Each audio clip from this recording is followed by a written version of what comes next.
Why athletes get... I don't think this will be TOS. This is Liz Cambage, full-time WNBA All-Star, one of the greatest players of her generation. Career earnings, $900,000. Earnings on OnlyFans, $1.5 million. In her first week. That's right, she made First week? more on OnlyFans in 7 days than in her entire basketball career. She's not the only one. From track and field to bobsled, more and more pro athletes are joining OnlyFans to make a living. Even Douglas Costa and Nick Kyrgios. Now you might think the obvious. I'm surprised that male athletes are switching over. I think there's more of a motivation for women as well because they could get paid more on OnlyFans, but also because they don't really get paid very much in their pro spaces. Like, female athletes in the NBA, you can make more than them at, like, a high-paying 9 to 5. Like, you might make more than, like, one of the best female athletes in the NBA. If you're, like, a hedge fund manager. Or you're... I mean, like, that's still a crazy job, but, like, you're not making more than male NBA players. Like, the worst NBA player in the fucking league is still probably towering over your salary. Yes. And he sits bench every game. These athletes are selling their bodies for money, and the guys at Athletic Interest made a video about it to have fun with the research. But it's more complicated than that. We are not just talking about lower-ranked athletes, but Olympic champions, Wimbledon finalists, and Champions League footballers. Why? Well, the problem for Olympians, too, is if your sport's real niche, you probably make fucking nothing in general outside of the Olympic years and big competitions. And even then, like, I usually use track as an example because that's what I know a lot about because I used to run track. If you're a pro track athlete, male or female, and you're not winning your events, you're making jack shit. You have a 9 to 5. If you're like a fucking 5,000 meter female runner and you place like 4th place in the meets that you go to, you could go to the Olympics. You're not going to get shit. Like, you're fucking, you might have like a base salary. You might be signed to like Adidas or Nike, but you're probably going to get like 20K a year. You're going to get, you're just a badass contract. You're only going to get paid based on placements and maybe some prize winnings.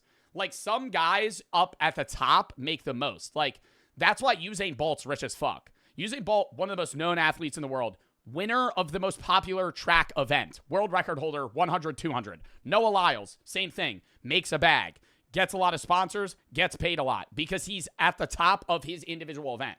Like, if you're like a pro athlete and you're known, but you're like a fucking gymnast and you're not competing that much, you're probably going to be more motivated to get paid in other ways. Why would any of those athletes join a platform that is popular for pornography? How much money are they making? And what does this say about the current sport? Well, and it's also very easy to have those women be fetishized. Like, you're a WNBA player, you're 6'5", 6'4", right? Just be real. And creator economy. As it turns out, there is a much bigger picture. Welcome to Athletic Interest and the OnlyFans business of athletes. OnlyFans has managed to do something that most companies fail. They took something people were used to getting for free and convinced them to pay for it. The numbers speak for themselves. Over 350 million users, nearly 8 billion in revenue in 2024, and a large chunk of that went straight to creators. For comparison, that's $1 billion more than the combined salaries of every NBA player. Sure, there are way more creators on OnlyFans than players in the NBA, but but even then, look, 5.3 million OF creators, I guarantee you only like 500K of them make any reasonable amount of money. The majority of OF creators have like 3 subscribers and promote it to their fucking like friends. Like, that shit's nuts. Like, I'm never going to judge somebody for doing OF, but like, I feel like you got to be making like side hustle money at least to be able to be doing that. But it's also a lot easier to... Joe would know. Bro, I've seen people that I knew that started OnlyFans and would post it on their fucking story. And I'm like, oh, this is like, you have like fucking 300 followers. Like, what are you doing? Anonymous for the sub. Like, how are you going to market that? To start an OnlyFans, then to land an NBA contract. This is no career advice, by the way. The point is, the top earners make a lot of money. I feel like Bella Delphine was making... No, that's cap! That's cap! That's gotta be per month. Sophie Rain makes like 20 million a year. Like Sophie Rain, who shared a screenshot of her yearly earnings. 43 million! Thankful for 1 year on here. Oh my god, bro. What? She's making like more than like the top of the line pro athletes. Holy shit, 40 mil. Minus the fee, she makes roughly 3 million per month. But that's still ridiculous to what this guy makes. Sorry for... And yo, dude, you gotta keep in mind, Sophie Rain made 43 mil on OF in a year. She's also making money on Instagram, Snapchat views, probably appearances on streams, unless there's some sort of deal where she's like promoting her OnlyFans in return. Bro, she makes 60 mil a year. She makes 60 mil a year for sure, pre-tax. But you know, you make that much money, they're gonna shelter your money somehow. All the numbers, but we're getting somewhere, promise. OnlyFans has just 42 employees. That works out to over... Bro, like, I can't fathom like, if she has kids one day, she's made such generational money in 1 year that her great-great-great-great-great-great-great-great-great-grandkids won't have to work. Like, all of her descendants for the next 300 years could theoretically never have a job. That's cap? No. $31 million in revenue per employee. You gotta think, that money invested, bro, money makes money. Money market manipulation is the worst thing that exists in fucking society, because if you have money, you just automatically make more money, which is fucking crazy. But that's, like, even with inflation, blah, blah, blah, she fucking invests that money, right? Oh my God, bro. Like, her family will be the richest people in her area for generations. That's more than Google, Apple, Meta, you name it. And since the company is completely bootstrapped with no outside investors, he took home nearly $500 million in dividends last year. So naturally, other social media platforms started to think, let's do subscriptions too. Elon Musk... She's a horrible person for doing that. I don't know. I would say that, yeah, you're putting it on the creator because they're promoting it, but people are also buying it. And from her mindset, if she didn't do it, somebody else would. Why wouldn't she just want to make 60 million in a year? From my point of view, if I was her, I would do it for 1 year and then just dip. Other social media platforms started to think... Because, like, what are you going to do with another $40 million? Like, she's made enough now to where she could buy anything she wants forever. Let's do subscriptions too. Elon Musk even changed the policy to allow porn on his platform. But subscriptions are only part of the OnlyFans. Motherfuckers were posting corn on Twitter for fucking forever. That ain't new shit. Business model. Despite looking like other social media platforms, OnlyFans runs on a completely different business model. First, you won't find them on any app store. Apple's terms don't allow platforms with sexually explicit content, so OnlyFans operates entirely outside the app ecosystem. Most social media companies make their money from advertisers, but OnlyFans makes all of their money directly from their creators. And those creators get paid directly by their fans. OnlyFans takes a 20% cut, and the rest goes to the creator. That's more. I feel like they should take less. I mean, YouTube... no, because here's the thing. YouTube takes 50. Twitch takes 50, I think. I think TikTok takes like 70. I think that splits bad because with YouTube, there's an argument that YouTube deserves half because they're working as a site to promote me and they have to put ads. But on OF, you have to market yourself. You have to get people to purchase your subscription. And you're doing everything for yourself to make the money. And they're just hosting you on the website. I feel like they should get like 10. More generous and more transparent than most other platforms. YouTube, for example. What about Twitch? I don't think YouTube's 55-45. I think YouTube's 50-50, which is still crazy to think. Because then, like, if you're looking at the highest paid YouTube videos that, say, like, a video has, like, 10 million views, it's getting, like, hundreds of thousands of dollars. If it's, like, an hour, like, multi-hour video, like Outdoor Boys, YouTube's splitting that money with you, so they're also getting what you're getting. Shares around 45%, and only with select... Like Mr. Beast, I, no lie, would not be surprised if Mr. Beast had some sort of deal with YouTube for a higher percentage. Because Mr. Beast is so valuable for the YouTube platform that I think that they, under the table, would take a lower rev split from him. I think that's a fair... No other... Twitch has that with subs, where you get... What is it? Right now, I get $3 a sub. If it's a paid subscription. Twitch Prime, it varies by country. If you sub to me or another creator and they don't have a certain amount of subs, they only get $2 from it or something.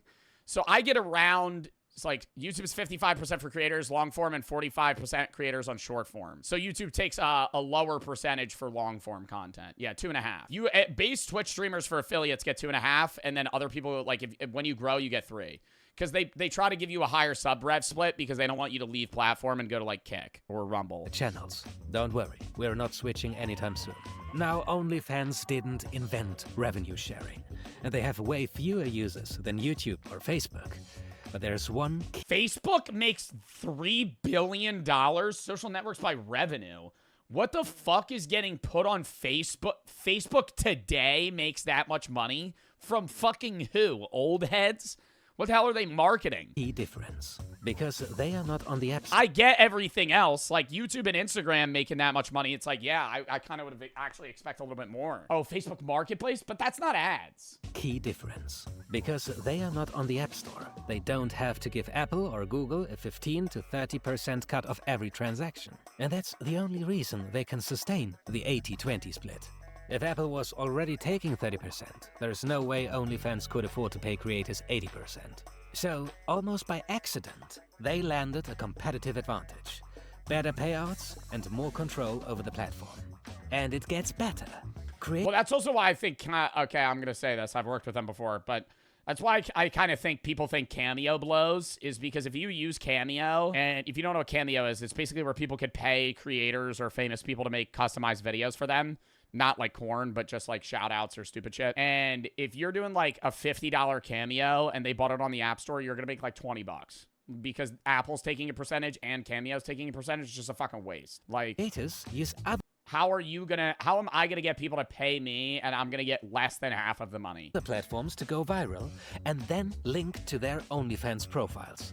So OnlyFans doesn't need to spend big on advertising. They've basically outsourced user acquisition to their creators. Put all that together, and you get one of the most unique business models in the creator economy. But here's the question. Athletes make a ton of money anyway. Why join a platform popular for porn, when you already get crazy salaries, prize money, and sponsorships? Or do they? Unless you're a global superstar like LeBron, Messi, or Simone Biles, the truth is most professional... Yeah, the pay scale's crazy different. It's literally just like wealth, income, inequality, but even with pro athletes. Athletes earn surprisingly little. Let's take Olympic athletes as an example. The average track and field athlete makes around $15,000 per year. It sucks! See, that's what I was just talking about, bro. They make fucking nothing. That's average, too. You could be a professional track athlete paying for your own travel to go compete and losing money at events. Even if you're like, you could be getting 6th place at a fucking national event and you're fucking not making money. From their sport. That's less than a McDonald's worker in France who earns about $22,000 on minimum wage. And it gets worse. The International Olympic Committee, which earns over $7 billion per Olympic cycle, pays absolutely nothing to the athletes directly. Yeah, the country determines if they want to pay or not. Even if they win gold. That's because the Olympic system was built on the idea that athletes should remain amateurs, competing for honor, not money. A rule originally... They changed that so long ago, though. Designed to keep working-class athletes out of elite sport, and one that still affects how money flows in the industry today. We've actually made... I don't put no money behind Sydney McLaughlin. This is a bad image. She makes funny money. Sydney McLaughlin makes... she's top of the fucking class. She has a shitload of social media followers. Who is she? One of the best hurdlers. Also really fucking fast. She probably makes a fuckload on sponsors. Street today. We've actually made a full video about this. We'll link it in with Usain Bolt. The description if you want to... Why Olympic athletes are poor. Just bad image use. Usain Bolt makes a fuckload. Dive deeper. So how do Olympians survive? They rely on a fragile mix of 3 things. Salaries, if they are lucky. Prize money, which varies wildly. And sponsorships, which mostly go to the big names in football and basketball. Take the 2012 London Olympics. Usain Bolt made over $20 million that year with a $9 million Puma deal. But Megan Calmer... You can only get salary. You can only get salary if you're popular, too. That's why you could technically be the top of the class of your event. And even if you do have like a Nike, Puma, or Adidas contract, it could be like fucking 50K a year. But Megan Kalmer, an Olympic bronze medalist in rowing, she made $10,000 for her medal before taxes and had to grow her own vegetables to make ends meet. And it's not just Olympians. A study found that 80% of professional athletes in the US don't consider themselves financially stable. Travel, gear, training, nutrition, it all adds up. Sponsorship money is drying up, especially if you're not constantly on TV. Which brings us back to OnlyFans. Because if you're a world-class athlete with a loyal fan base, but you're earning less than a delivery driver, why wouldn't you turn to a platform that lets you monetize your following directly? Speaking of building and monetizing a following, if you're a creator, athlete, or business, there is an ongoing tug-of-war in the creator economy. On one side, the creators, athletes, in our case, who produce the content. On the other, the platforms that distribute it. The question is always the same. Who gets how much of the money? Social media platforms make billions by monetizing the attention athletes generate. Think of Douglas Costa. Millions of fans, millions of clicks. But most of the value he creates goes to the platforms. Facebook, Instagram, and TikTok are great for exposure. They help creators land brand deals, affiliate links, and sponsorships. But when it comes to paying creators directly, almost nothing. YouTube is an exception. It shares ad revenue, mostly Yeah, YouTube is one of the... YouTube will never be beaten in terms of, like, creator usage. I think YouTube will be in existence 80 years from now because they just pay. They pay creators. Other platforms don't want to pay creators unless you're literally the top of your fucking game and they need you. They just don't give a fuck about you because they know that you'll stay there because there's no other options. YouTube pays them, and so it gives them good reputability, and people will just stay there unless they're getting paid funny money to leave. Respects creators and rewards consistency. But even on YouTube, it's a grind. Yeah, but that's not fair. Yeah, little life tip here, too. Life a lot of the time's not going to be fair. The big guys that are making that much money, they have power, and they're not caring about what's fair for the consumer. Right? Like, they're just going to go, hey, we know that you're going to post here and make us money. We're just going to not pay you, and there's nothing you could do about it. And to make a living. Talking from experience here.